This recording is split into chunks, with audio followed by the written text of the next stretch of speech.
soomaalida halkan degan reer Nairobi runtii aad iyo aad qaali igu tihiin waxaan rabaa mar labaad inaan idin mahad celiyo hadda ka horna waa idin la hadlay mar walbana waxaan jeclahay oo aan imaado halkan inaan idin la hadlo idin sheego xaaladda meesha dalku marayo iyo waxa soo socda oo aan runtii aan haminayno inaan ka shaqeyno waxaa la idinku sheegaa inaad tihiin dad aad iyo aad u karti badan inaad tihiin dad runtii waddankan wax badan kusoo kordhiya horumarkiisa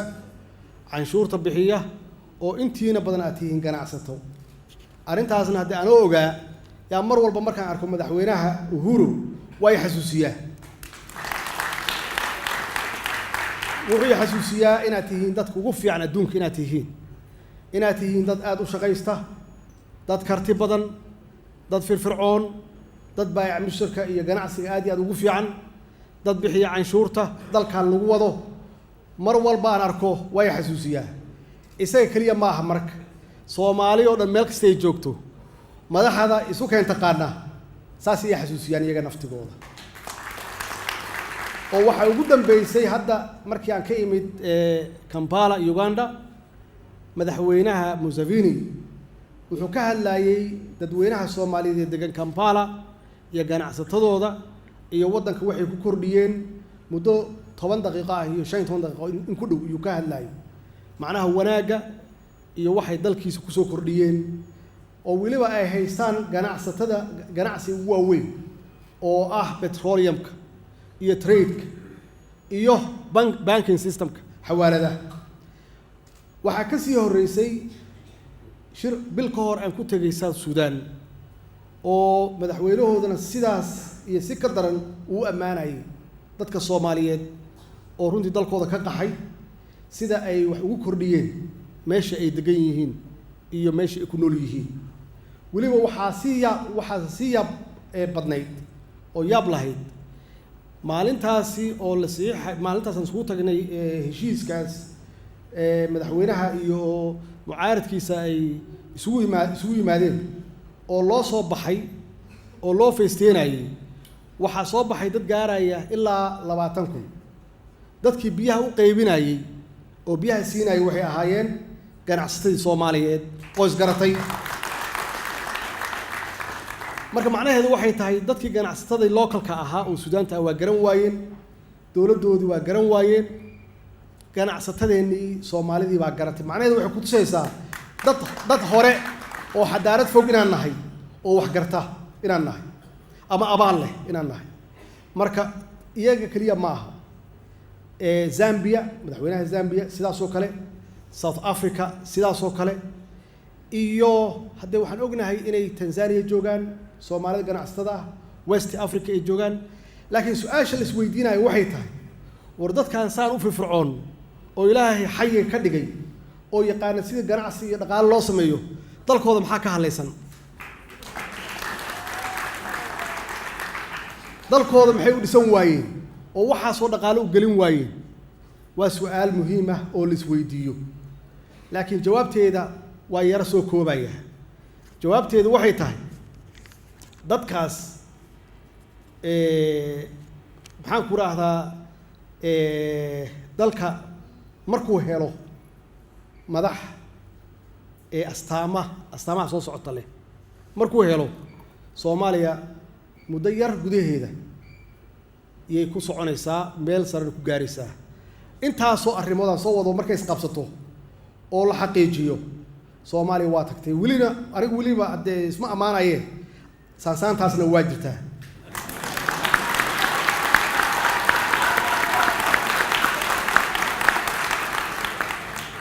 waxay tahay madax daacada oo honesty ah oo ummadda amaanada u hayaan siday tahay ugu maamula oo maxaan ku yiraahdaa aanan dhaqaalahaasi dadka laga soo aruuriyo ama wax yarka ah oo caalamku ay keenaan aanan si xun loogu takrifalin ama dad gaar ah aysan jaabka gashan macnaheedu waxay tahay marka haddii ay saas tahay oo la helo qof daacada waxaa loo baahan yahay ma la heli karaa qof aan qabiiliste ahayn waa dhowr astaamood oo haddii la isgelgeliyo ay isku aado Soomaaliya waa hagaagtay macnaheedu waxa weeye waxaad heshay qof daacada oo honesty ah ma la heli karaa marka qof aan qabiiliste ahayn marka oo dadkoo dhan u dhaxeeya oo caadila oo haddii uu yahay madaxweyne ilaa madaxweyne macnihiisu waxay tahay waa numberka koowaad ee dalka weyn waa qof dadkoo dhan laga soo xushay waa 12 milyan iyo 15 milyan dad gaaraya laga soo xushay oo la yiri adiga noo dhaxeeya oo noo xaqsoo oo qofkaasi u qaatay sida tahay oo dadku u dhaxeeya oo aan isticmaalin kooxaysi oo aan isticmaalin qabiil haddii qofkaas la helo ma la heli karaa qof kartida ku darsada oo karti leh oo aan caajis ahayn oo soo jeeda oo maalin iyo habeenba shaqeeya oo walwal ka haya shaqada ummadda ay u dirsadeen inuu sidee tahay uga soo dhalaalo uga soo baxo haddii saddexdaas qof la helo qof akhlaaq leh oo diin leh oo jagada ama shaqada loo dhiibtay aanan abuse garaynin oo aan dadka ku dhibin oo aan si xun u isticmaalin oo adaab leh inuu yahay haddii afartaas la helo ma la heli karaa qof deggan oo aan talada ku degdegin oo ka fiirsada wax walba oo go'aanka saxa ka qaata waa dhici kartaa go'aanka inuu khaldamo laakiin aad uga fiirsada shantaas marka la helo haddii ma la heli karaa qof aqoon leh oo runtii hawsha waxay tahay fahamsan oo aqoonteedii u buuxdo uu leeyahay ma la heli karaa haddii lixdaas astaamood la helo qof kale ma la heli karaa qof waddani ah oo waddankiisa jecel oo dadkiisa jecel ma la heli karaa ma la heli karaa ma aha waddanigu patriotigu ma aha inuu dal kale ku duulo hadduu xoog isbida ma aha waa dalkiisa inuu difaacdo oo ilaashado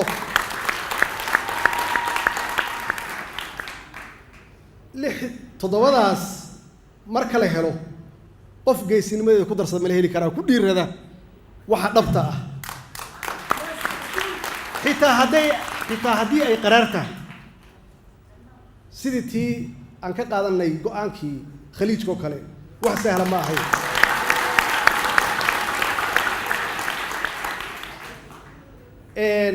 ma la heli karaa qof naxariis leh oo dadka saboolka ah dadka curyaamiinta ah dadka masaakiinta ah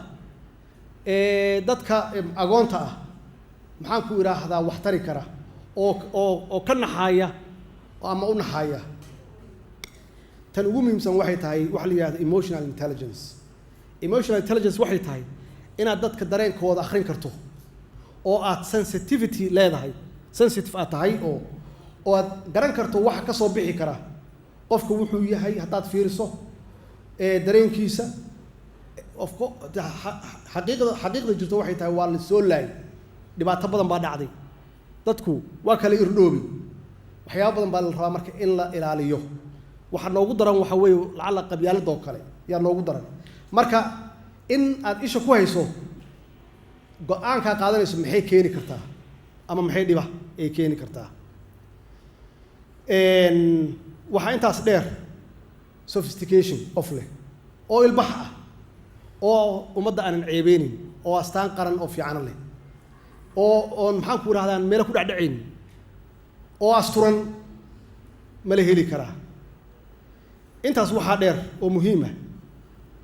qof qab leh oo maxaan ku idhaahdaa aan ajnabi isku dhiibeyn oo soomaalinimadiisa aaminsan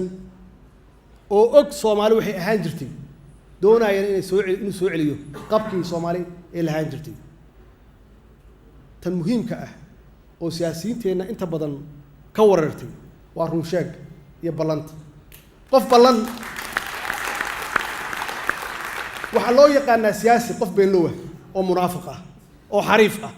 oo laalaab badan siyaasi maaha siyaasigu waxa weeye qofka xalka sida saxa ku hela xitaa haddii xalka uu qaraar yahay u bareera xalkaas qof aan isbedbedel badnayn oo wixii aad shalay ku ogeyd aad ugu soo noqonayso aad ugu imaanayso tan ugu muhiimsan waxay tahay legacy inuu qofkaasi aaminsan yahay inuu ka tago maxaan ku yiraahdaa wax la yiraahdo legacy ka taga oo lagu xasuusto oo 100 sano ama 50 sano ummadda u hari kara tan ugu dambaysa oo Soomaalida ay ku yartahay waa tanaasul malihin oo markii xaaladdu ay qaraaraato ay xumaato dhihi kara intii wax halaabi lahaayeen aniga sahlan ama haddii khilaaf u imaan karo isagu tanaasula intii dalku uu dhibaato iyo ciriiri uu geli lahaa intaas aan idin sheegay waxa weeye characteriska qofka leaderka uu leeyahay weey haddaba meesha waxa yaala waana doorateen waxaad noo doorateen intaas inaad naga heshaan aan sheegay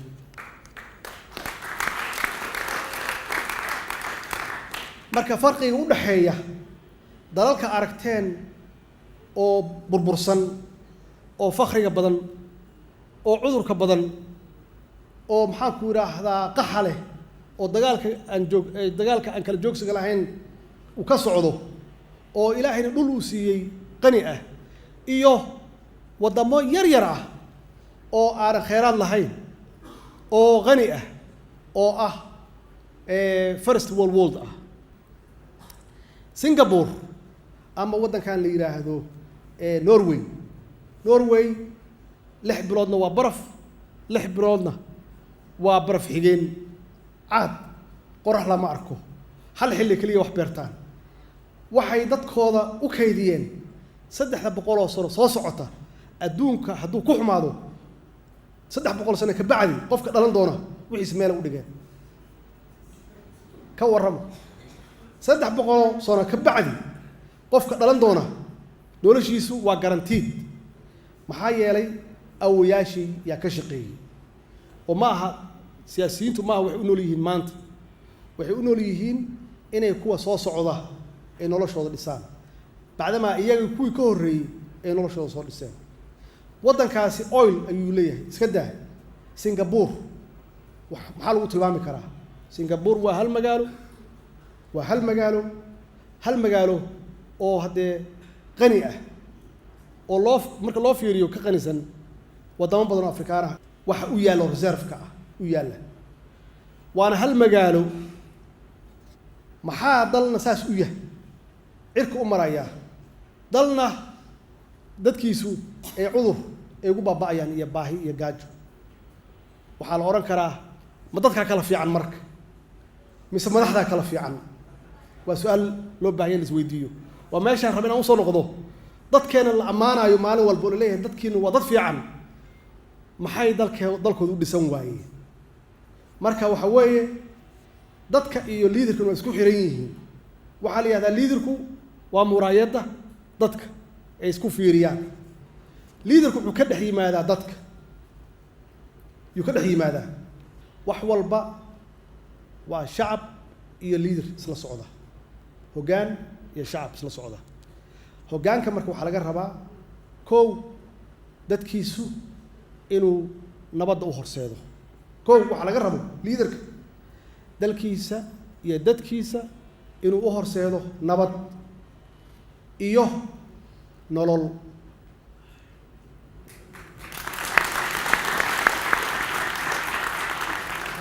wax kale lagama rabo hoggaanka waana halku dhigeenna haddaan nahay nabad iyo nolol haddaba xaggee nabadda ka raadinaynaa marka nabadda ileen 30 sano aan soo burburinaynay meel walba adduunkan ka dhacnay waa isleennay dadkani waa kala irdhoobeen annagoo hal beel ah Soomaali la yiraahdo Soomaali waa hal beel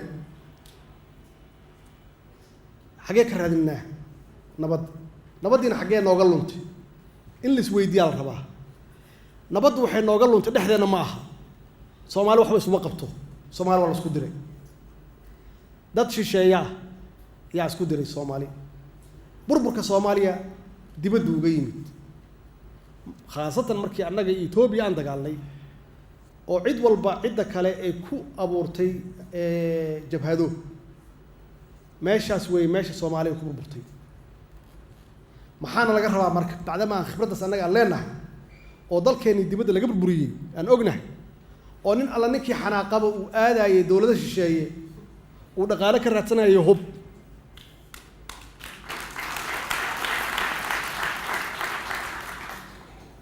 ما أقان إنتان هالكم فردة إنت بيرلي ده ما أقانه لكن أنا وحير يان بيرها كأقانا وحير يان كأقانا بيرها بيرتا بيها وحلوج سدايا كنالك مركا كنالك هدي وسوفته بيها بيرت وبابا عيسى هدي بيه ونو سوفته مان مركا وحال رباسي بيرتا عيسى ودي باتون إن كنالك لقى حيرو بيها هذا ترى هذا مركب كنال خاصعده بيها وحن كدو رايا بيرت ولقى الله ودو رئيسا بيرت بيها كدو رئيسا مركب وإنا هورتا كنال كحيرته كبعد بيها كدورته أما أو قلله مركب صومالي نبض ده وإنا كسو حيرته ماشي بربط وكسو بلاوضي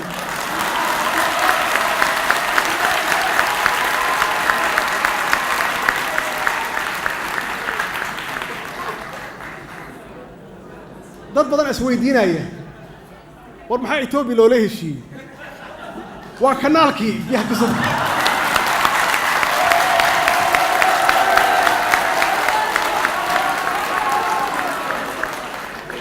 yaa nabad rabin Itoobiya nabad rabtaa anagana nabad rabnaa dadka aan nabad rabin marka waa dadka Soomaaliya godkii 30 sano ay ku jirtay inay ku jirto rabaa waxyaabaha aad aragteen oo tripartite ka ah waxay tahay in geeska Afrika nabad lagu wada noolaado faragelin dambe Soomaaliya in aan noola imaanin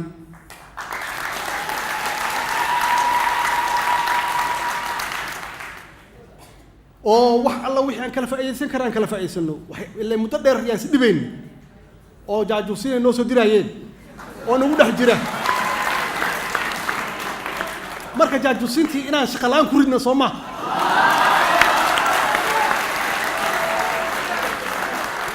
annaga aan raahno wax dhankeena idinkaga imaanay malaha aan wada noolaano marka idinkana noolaada annagana noolaano maxaan ku wada noolaanaynaa marka waxaan ku wada noolaanaynaa waxaan annaga aan ku fiicanna inaan u geeyno oo ganacsiga ah inaan isku furno ganacsiga dadkeena ganacsatada ah ee helaan suuqa ay waxooda geystaan si ay dhaqaalahooda iyo ganacsigooda u kobco in labada dad oo dariska ah waxay ka kala faa'iideysan karaan ay kala faa'iideystaan Itoobiya iyo Soomaaliya kaliya ma aha ilaa Eritrea xitaa waa gaarnay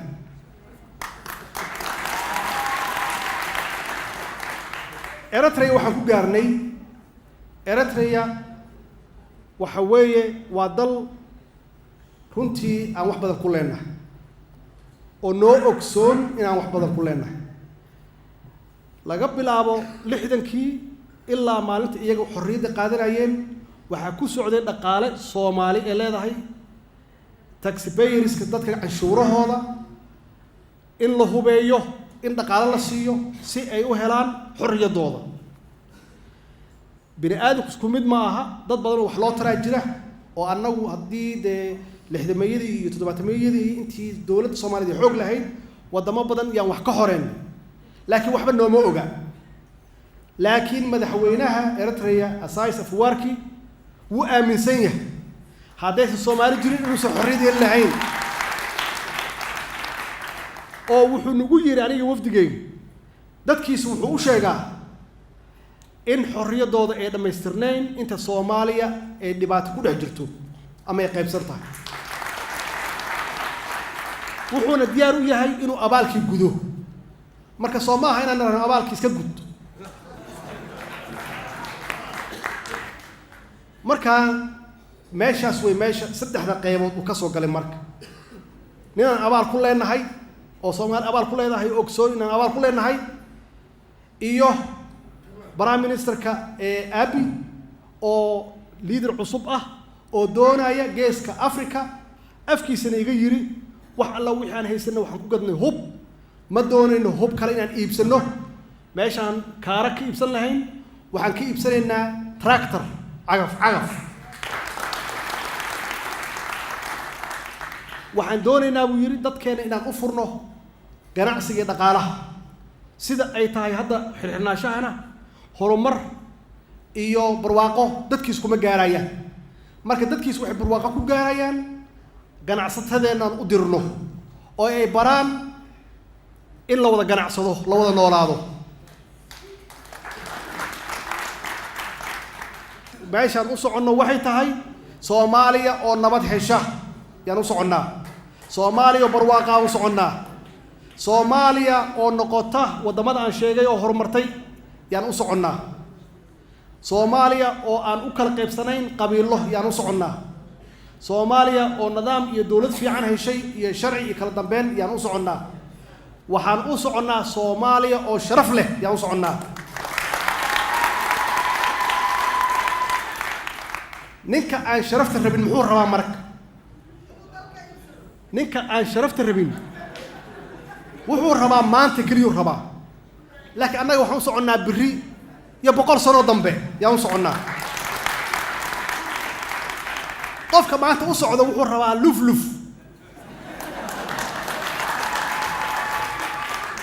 wuxuu rabaa mashruuc 30 sano lagu soo jiray qofna wax ma tarin shacab weynii Soomaaliyeed wax ma tarin dalkiina wax ma tarin sumcadeena wax ma tarin marka majidkii aan ognahay aan ku fashilnay lagu wada fashilmay miyaan ku soconaynaa marka diyaar waxaan u nahay inaan jidkaas bedelno jid fiican inaan bilowno Soomaali waa dad fiican Soomaali sidaasi madaxdaas adduunka ay u sheegeen yaa dhab ah shakhsi dad fiican ayaad u tihiin laakiin jamac waa la isku keen diray been baa la idin sheegay waxaad tihiin qabiilaa lidin qabiilo ma tihiin Soomaali waa hal qabiil waa hal qabiil oo Ilaahay badiyay oo noqday aa'ilo families noqday marka ma familiada noqonay yaa dib noo keenay marka ilaan ummadii boqolka luqadood ku hadlaayay oo kala duwanaa oo kala diinta ah waas wataane waa wada nool yihiin oo ah qaarkood waliba hadda annaga amsom noo soo diray oo naga difaacaya shabaabka waa ummad aan islahayn oo aan isku luqad ahayn annaga nagu kala dhex jiraan marka oo isku dad ah waxaasna waxa weeye waa kala maxaan ku raahdaa disconnection wax la yiraahdo u dhaxeeya hoggaanka iyo shacabka marka haddii shacabka dadkii aan idin sheegay siyaasiyiintii oo ayaan dhaweyd aan ku iri waa xanaaqsan yihiin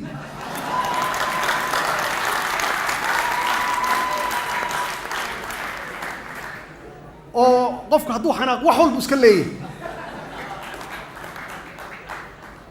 marka qofka hadduu xanaaqo wax walba iska leeyahay haddee waxay cagaha ku soo maxaa qaateen qabiil waa shaqayn waay koox waa shaqayn weyday marka waxa weeye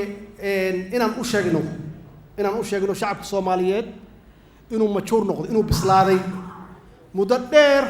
in loo sheegaya been loo sheegaya beentiina ay keentay dad badan oo qaxooti ah dad badan oo dhintay dad badan oo badaha ku baaba'ay dad badan oo maxaan ku raahdaa diaspora jira dad badan oo gudihii cudurro iyo biyo la'aan ama biyo aan fiicnayn oo aan caafimaad ahayn waxbarasho la'aan ay ku haysato wax kalena ma aha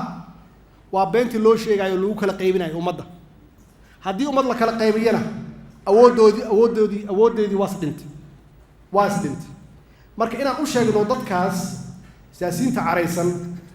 waqtigiina waa dhammaaday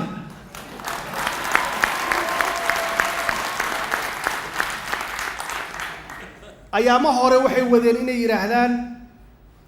dawladdu waa ku fashilantay amniga dalka waa la qabsaday hadda taas waa shaqayn weydi hadda waxay yiraahdeen financial management systemkii dhaqaalaha waa fashilmay dad badan oo shisheeye oo awalna gacan bidixayn jiray yaa noo qiray maxaa yeelay waxay arkaan dhaqdhaqaaqa xisaabtii arkaan inaan annagu ammaanadii ummadda noo dhiibatay inaan u ilaalino dadkii iyaga ahaa IMF-kii iyo World Bank-kii iyo European Union-kii yaa waxay leeyihiin dowladdan waa dowlad nadiif ah waa inaan dhaqaalo ku bixin waa inaan dhaqaalo siino iyagana waxay leeyihiin maya yaan la siin dhaqaale oo haddaan dhaqaalo la siin Soomaaliya dalkan see u jiri karaa marka dalkan see u jiri karaa haddii iyagu ay soo taagnaadaan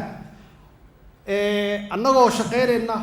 oo wax wanaagsan ka shaqaynayna oo xaaraantii ka fogaanay oo ammaanadii ummadda u hayna oo shaqo wanaagsan u hayna oo markhaati ay ka noqdeen kuwiina gacan bidixayn jiray oo ay qireen inaan nahay dad hufan oo transparency ah oo nadiif ah oo yiri kaliya maaha waa fiican tihiin waxbaan idinkugu darnay bacdamaan ognahay inaad maamuli kartaan dad kale dadka shaki gelinaya ama dadka shacabka Soomaaliyeed kalsoonida ka qaadaya yay u daneynayaan waa wax kale ma xanaaqi baa ka batay shacabka Soomaaliyeed inay intaas ogaadaan kaliya loo baahan yahay inay yihiin siyaasiyiin xanaaqsan waa u duceynaa Allah noo soo hadeeyo waddanka horu socdaa dhaqaalihiisa horu socdaa alxamdulillah caalamka qiray waxaan ku guuleysanay oo aan hore loo arag inaan bixino mushaharaadkii kharashaadkii dowladda wax walbana waa cad yihiin weliba waxaan jeclaan lahaa shacabka Soomaaliyeed inay arki karaan dhaqdhaqaaqa wasaaradda maaliyadda qof walba inuu arki karo yaa ka sii jeclaa waxaa intaas dheer waa ka hadlay xiriirka dowladaha dariska aan leenahay xiriirka dowladaha khaliijka ah xiriirka dowladaha khaliijka ah dadka maxaan ku raada khaliijka waa dad waaleena waxaan leeyahay xiriir aad u dheer oo dhaqan ah waxaan leeyahay ama leenahay xiriir diin waa dad waaleena laakiin iyagu kolleyba saan qiyaasayo waxaan rajeynayaa inay si wanaagsan noo arkaan dowlad ahaan laakiin annagu waxaan leenahay waxaan doonaynaa inaan xiriir wanaagsan la samaysano iyagoo dhan laakiin xiriirkaasi inuu ku dhisan yahay walaaltinimo is-ixtiraam iskaashi annagoo qabkeennii Soomaalida ilaa shalayna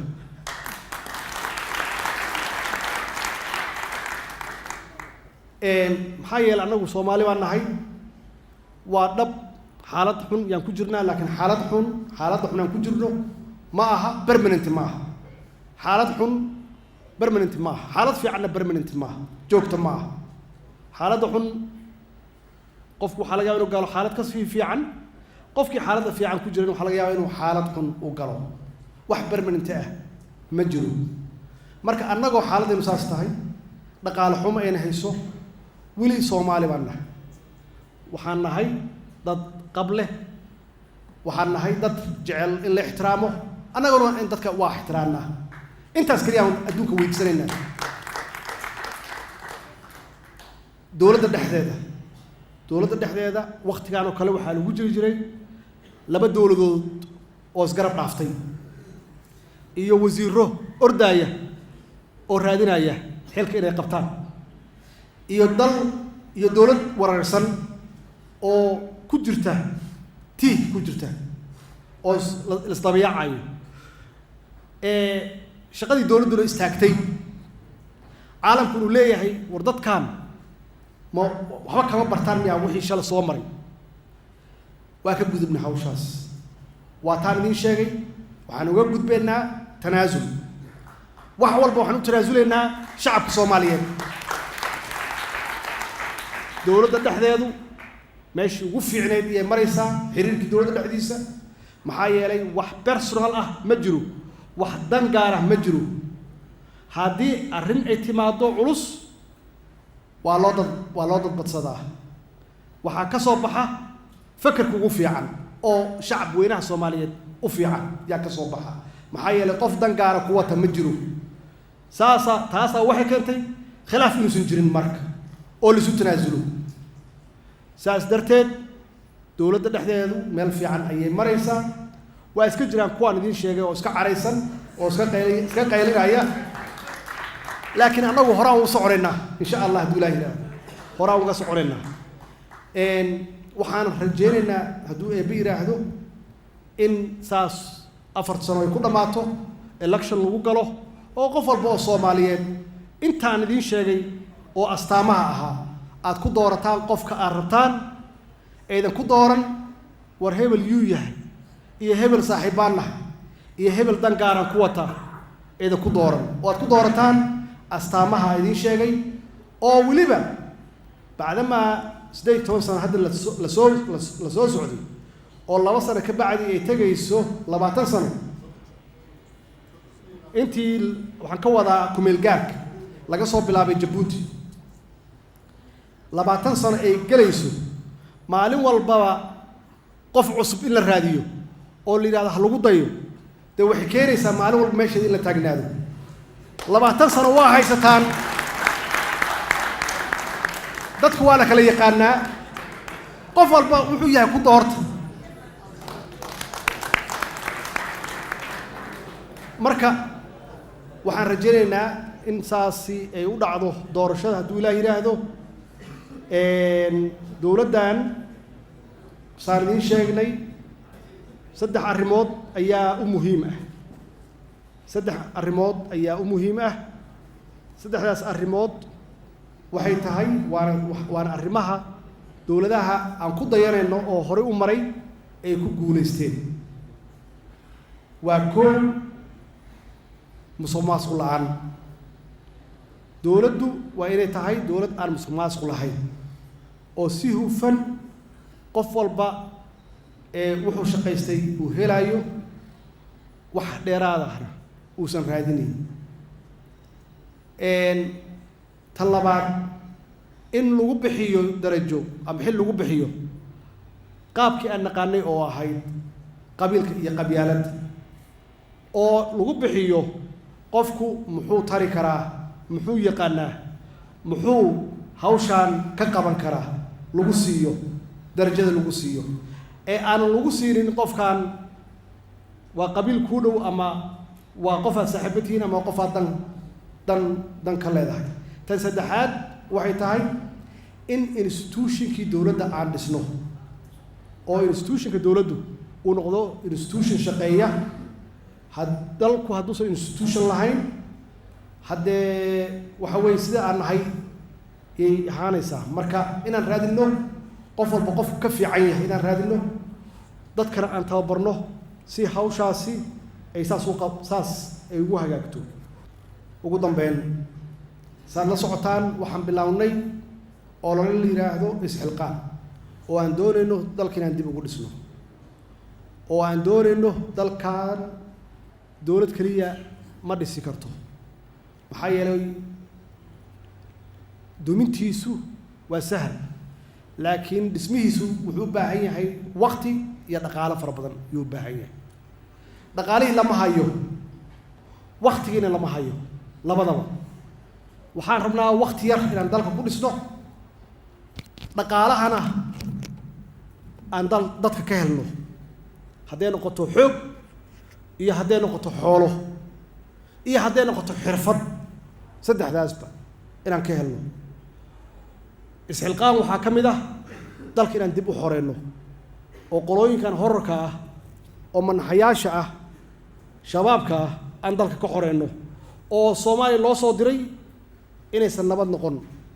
xaqiiqatan waa idiin sheegayaa haddii aan ku guulaysanay in bannaanka Soomaaliya laga dhibo gudaheena annaga xalisanayna maxaa yeelay shabaabku wiilasheenii weyn haddii ay noogu imaan waayaan maxaan ku idhaahdaa sida aan doonayno oo cafis ay noogu imaan waayaan waa inaan xoog ku keenno marka haddii aysan dhaqaale ka helayn dibad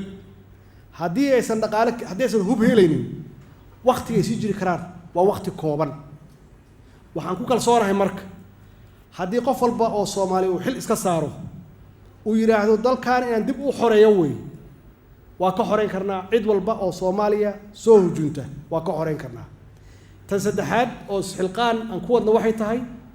dhaqaalihii inaan dib u soo celino dalka dhaqaalihii inaan dib u soo celino oo aan investors hadday yihiin Soomaali iyo hadday yihiin ajnabiba aan keenno maalgashi aan keenno oo dhaqaalihii aan xoojino oo dadka shacabka iyo ganacsatada iyo qof walbaba ay isku xilqaamaan inay bixiyaan canshuurtii maxaa yeelay waxaan maanta la hadlayay governorka magaaladan Nairobi wuxuu ugu yiri meesha ugu badan oo aan ka helna canshuurta waa Islii waa idinka macnaheedu waxay tahay marka kuwa Soomaaliya jooga iyo idinku waxay heli kartaan inaad isxilqaan aad maxaan ku raahdaa ku tabarucdaan maxaa yeelay dalkan dhismihiisa kulli waana wada saaran yahay cidna gaar uma saarno annagu waa sax waana saaran yahay oo inaan maamulnaa la rabaa oo dadka inaan ku wacyigelinaa la rabaa oo wixii la keeno oo dadka laga soo qaado inaan si fiican ugu maamulnaa la rabaa laakiin idinkuna waxaa la rabaa xooggiin inaad ku bixisaan inaad xoolihiina ku bixisaan yaa la rabaa qof walba oo Soomaali ah one way or the other qayb buu ku lahaa burburka Soomaaliya ama isagu gacantiisa ha ku burburiyo ama ha u heeso qof uu leeyahay waa isku qabiilaatiin oo wax dhibay ama wax burburinay Soomaa marka waa in hadda intii aan geysanay oo dhib ah ama qaar badan oo diaspora ah qaaraan ku bixinayeen si qabiilkoodu ama warlordkoodu uu dad u weeraro oo dhibaato u geysto marka intii lagu bixinayay oo dhib ahaa yaa loo baahan yahay oo wanaageeda ah haddii kale dambigii la galay xag alla waa ka qoraya waxa kaliya oo dambigaas la iskaga dhaqi karo waxay tahay intii burburka ku bixisay inaad dhismihiisa ku bixisid iyo intii aad u haysaysay warlord ama u sacabtumays ama qaran loo aruurinay ama meel la isugu iimaanay ama niyada looga taageeray inaad wadaniyada iyo dalka aad niyada uga taageertaan